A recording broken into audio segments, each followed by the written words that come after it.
Buongiorno Lorenzo. Professor Maggi, buongiorno a lei, benvenuto Buongiorno. Professor Maggi. Siamo nella nostra location Ali.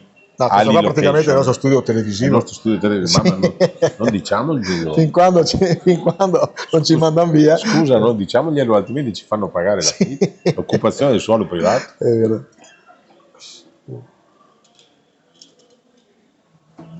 Volevo dirvi che il professor Maggi,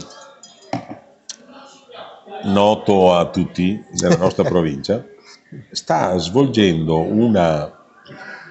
da molte settimane, credo 8, sta svolgendo una serie di servizi attraverso il quotidiano per cui lui lavora, e cioè La Voce, sta svolgendo un approfondito esame comune per comune delle caratteristiche culturali, relazionali, come il sindaco, anche sanitarie del sindaco, che gli chiede come sta il signor sindaco, Sì, è vero. eccetera, eccetera, nell'ambito della provincia.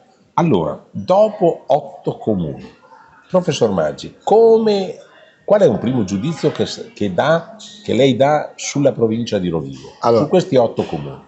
Premetto che la provincia di Rovigo ne ha 50 Sì, e quindi me ne mancano altri 42 per fare un giudizio generale. però chi ben comincia a metà È dell'opera. vero. Allora, le prime impressioni, abbiamo voluto anche dalla voce appunto che hai citato, diviso ogni settimana c'è prima un paese del centro della provincia, uno poi del Delta e uno dell'Alto Polesine. C'è un comune denominatore su questi. Il primo comune denominatore è che quasi tutti hanno una popolazione anziana.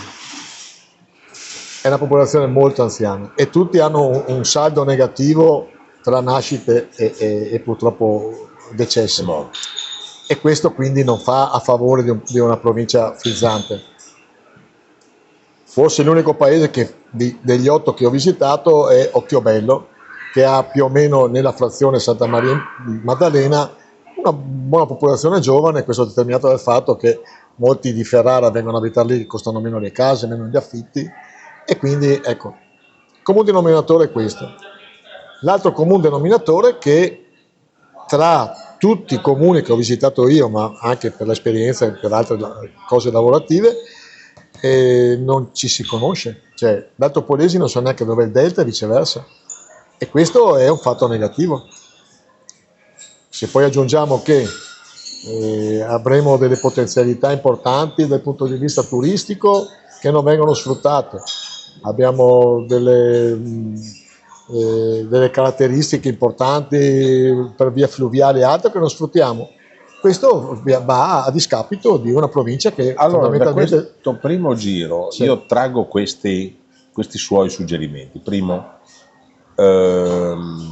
Rovigo ha potenzialità inespresse, culturali, ma soprattutto turistico-ambientali. Esatto.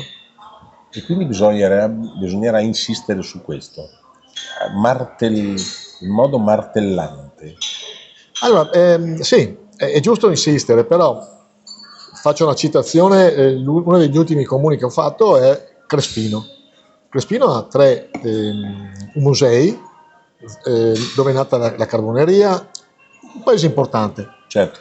Paese che però io, che sono della provincia di Rovigo, ho conosciuto tutte queste cose, al di là del mito Fetonte, che ne avevo parlato e avevo sentito, le altre cose non le conoscevo, quindi colpa mia, però in generale anche gli altri non lo sapevano. Infatti quando è venuto fuori il mio servizio, tutti si sono meravigliati che nel Museo della Canonica ci sono dei quadri della scuola del Guercino, cioè a Crespino. Lei fa anche sono un po' il Piero Angela propedeutico. Esatto. Ma lei, professor Maggi, allora, è inesauribile nelle sue però caratteristiche. forte di questo, cosa ho fatto? Ci ho dato da un noto tour operator di Adria e gli ho detto: ma caspita, abbiamo queste potenzialità, perché non riusciamo a fare un circuito dove le persone arrivano, le andiamo a prendere all'aeroporto, facciamo il giro da Rovigo, dove c'è la rotonda che è un fiore all'occhiello, il museo delle acque che è un'altra cosa importante, Roverella quando fa delle manifestazioni, si viene giù ai musei di Crespino o anche il museo di Adria, tanto sottovalutato, e poi si fa il giro del Delta, perché poi uno dei problemi che abbiamo sempre riscontrato è che è vero, il Delta ha una valenza turistica importante, però uno viene una giornata e poi va via. perché non facciamo questo coso?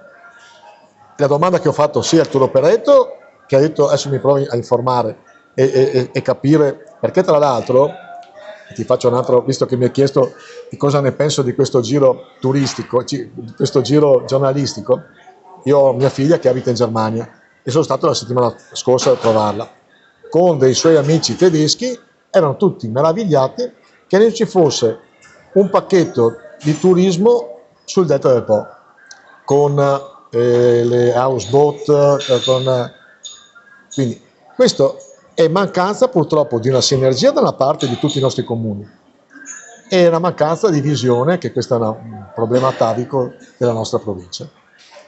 Come avete sentito, il professor Maggi ha una figlia che lavora, vive a Berlino. Voi non avete idea dell'invidia che ho per il professor Maggi, che è stato 7, 8, 9, 10 volte a Berlino. Vi assicuro che Berlino è una città straordinaria, la vera capitale d'Europa. Comunque io provo una grande invidia per lei, professor Maggi. Sì. E un'ultima richiesta di valutazione, perché purtroppo, come si dice in dialetto veneto, so e magna e ore, gli altri abbiamo questo primo accenno di tour giornalistico ambientale per la provincia e conoscitivo.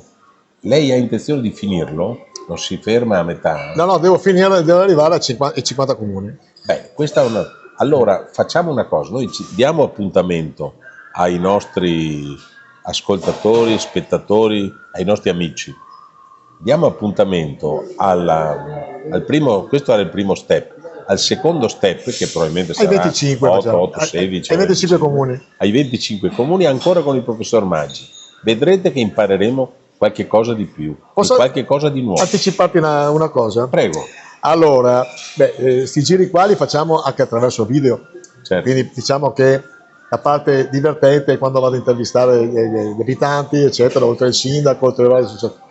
Allora, nel mio progetto personale è che a fine corsa faccio una pista teatrale, quindi farò la provincia di Rovigo vista da Leandro Maggi, quindi te lo anticipo e poi sarai naturalmente invitato anche. Ma è una cosa.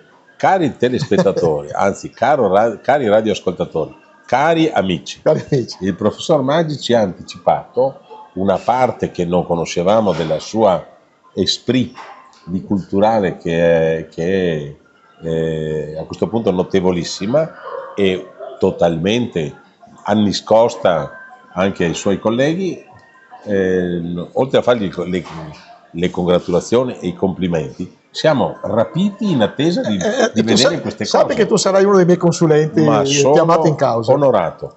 Al professor Maggi e alle sue rare capacità di intrattenimento. Arrivederci.